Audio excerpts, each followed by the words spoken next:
সকলকে প্রণাম জানিয়ে আজকের একটি ছোট্ট ব্লগ শুরু করছি। তো আজ ছিল আমাদের পাড়ায় যে নগর কীর্তনের শেষে যে একটি ভোগের অনুষ্ঠান করা হয় সেটা। তো রোজই তো অনুষ্ঠান হচ্ছে। গতকালকেও তো দেখো আমার ননদের বিয়ে ছিল। যদিও মন্দিরে ওদের বিয়ে হয়েছিল তবুও বাড়িতে এসে কিছু নিয়ম কাজ তো থাকেই। আর তার সঙ্গে কিন্তু কালকে এক দিদি ভাইয়ের বাড়িতে ছিল বৈষ্ণব সেবা। সেটা কিছুটা তোমাদের সামনে ভিডিওর মাধ্যমে শেয়ার করেছিলাম। তো কাল সারাদিন কিন্তু আমি প্রচন্ড ব্যস্ত। শুধু কাল না, কয়েকদিন ধরে এতটাই ঘোরাঘুরি চলছে আমার, সময়ই পাচ্ছি না। তো এখান থেকে কিছু নিয়ম নিষ্ঠা আছে, যেহেতু ওদের যদিও বা মন্দিরে বিয়ে হয়েছে তবুও কিন্তু বাড়িতে কিছু নিয়ম নিষ্ঠা থেকে যায়। তো এই নিয়মটা করার পরে কিন্তু আমি যাবো রাসের অনুষ্ঠানে। তার কারণ প্রত্যেক বছরের মতো এবছরও কিন্তু আমাদের এখানে কয়েকদিন ধরে রাসমেলা হচ্ছে।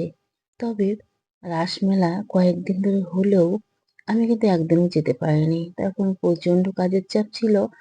আর এটা ওটা ছিলই, তো আমি আজ যাব কাল যাব করতে করতে তো আজই রাসের শেষ দিন। তো দেখো এখান থেকে বেরিয়ে আমি ঠিক চলে গেছি সেই রাসের অনুষ্ঠানে। তো দেখতেই পাচ্ছো আমার সারাদিন চোখে মুখে যেন একটি ক্লান্তি ছিল। তো দেখো এই ঠাকুরের মুখখানি দেখে আমার সেই ক্লান্তি ভাবটি যেন একেবারে দূর হয়ে গেছে।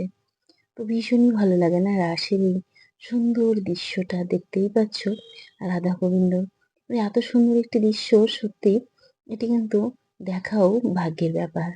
তো দেখতেই পাচ্ছ এখানে কিন্তু শুধু এই অনুষ্ঠানে এসে নানান মানুষের সাথে দেখা হয়ে যায়। আমি কিন্তু বিশেষ করে এই জন্যই এই নানান রকমের অনুষ্ঠানে গিয়ে থাকি। আর বিশেষ করে এই ঠাকুরের মুখখানি দর্শন করলে সত্যি মনটা যেন ভালো হয়ে যায় শত ব্যস্ততার মধ্যেও। তো দেখতে পাচ্ছ এখানে কিন্তু কীর্তন, তারপর নানান রকমের সাংস্কৃতিক অনুষ্ঠান এটা সেটা রোজ হচ্ছিল। তবে আমি যেদিন গিয়েছিলাম মানে শেষের দিন রাতে, ওদিন ছিল বাউল গানের অনুষ্ঠান। বাউল গান, তারপর লোকসঙ্গীত, বিভিন্ন রকমের সঙ্গীতের অনুষ্ঠান হচ্ছিল। তবে এতটাই ভালো লাগছিল, ছোট ছোট বাচ্চারা, বড়রা, তোমরা দেখতেই পাচ্ছ সকলে কিন্তু। আর গ্রাম বাংলার পরিবেশটা এরকমই হয়। শীতের মধ্যে এই যে নানান রকমের প্রোগ্রাম একটার পর একটা কিন্তু চলতেই থাকবে। আর সকলে মিলে কিন্তু আমরা নিচে বসে এই প্রোগ্রামগুলো উপভোগ করি। এটা কিন্তু বেশ একটা আনন্দদায়ক।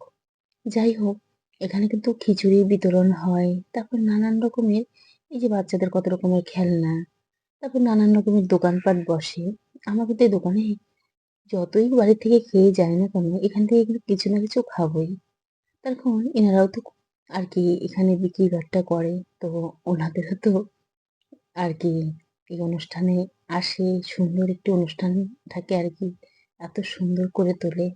তো ওনাদের দোকান থেকে যদি আমরা না খাই তবে কিন্তু বেশি একটা ভালো লাগে না, ভালো দেখায় না তো ওনারাও তো কত কষ্ট করে আসেন দোকান নিয়ে, তাই না? আর ওনাদের দোকান থেকে যদি আমরা না খাই, না কিনি কিছু, তবে কিন্তু ওনারাও ভীষণ কষ্ট পাবে। তো দেখতেই পাচ্ছ ছোট্ট একটি আমার একটি ভাস্তি, তো ওর একটি মেয়ে ওর সঙ্গে দেখা হয়ে গেল। ওর বিয়ে হয়েছে এখানে এই রাসের পাশেই। তো মেয়েটাকে একটু বেলুন কিনে দিলাম। তো দেখতেই পাচ্ছ এখান থেকে কিন্তু নানান রকমের দোকানপাটও বসেছে। তো খাবারের দোকান, তারপরে এত মানুষের সমাগম না, সত্যি এখান থেকে যেন আসতে ইচ্ছা করে না, এতটাই ভালো লাগছিল। তবে কিন্তু রাত কিন্তু একদম গভীর হয়ে যাচ্ছিল, যেহেতু সারাদিনের যে একটা ক্লান্তি ভাবটা ছিল, কিন্তু ঘুম পাচ্ছিল প্রচন্ড। কয়েকদিন ধরে খাটাখাটনি চলছিল। যাই হোক, তবে এখানে যে একটা পরিবেশ এত সুন্দর একটা, মানে কি বলবো, তবে ওখান থেকে চলে এসে পরের দিন মানে আজকে দেখো কত আয়োজন।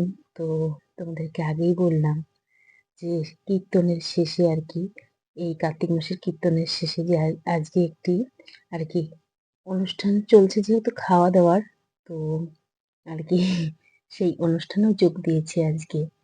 ভোগের অনুষ্ঠান ভোগ আরতির শেষে যে সকলে মিলে অন্ন সেবা করে, সেখানের একটি সুন্দর চিত্র তোমাদের সামনে তুলে ধরলাম। তো দেখতেই পাচ্ছ সকলে কিন্তু বসে পড়েছে। সেই গ্রাম বাংলায় কিন্তু এরকম সুন্দরভাবেই সকলে এখন বসে, আর সুন্দরভাবে খিচুড়ি হোক, বিভিন্ন রকমের ভোগ হোক, এরকম খাওয়া দাওয়া সুন্দরভাবে হয়।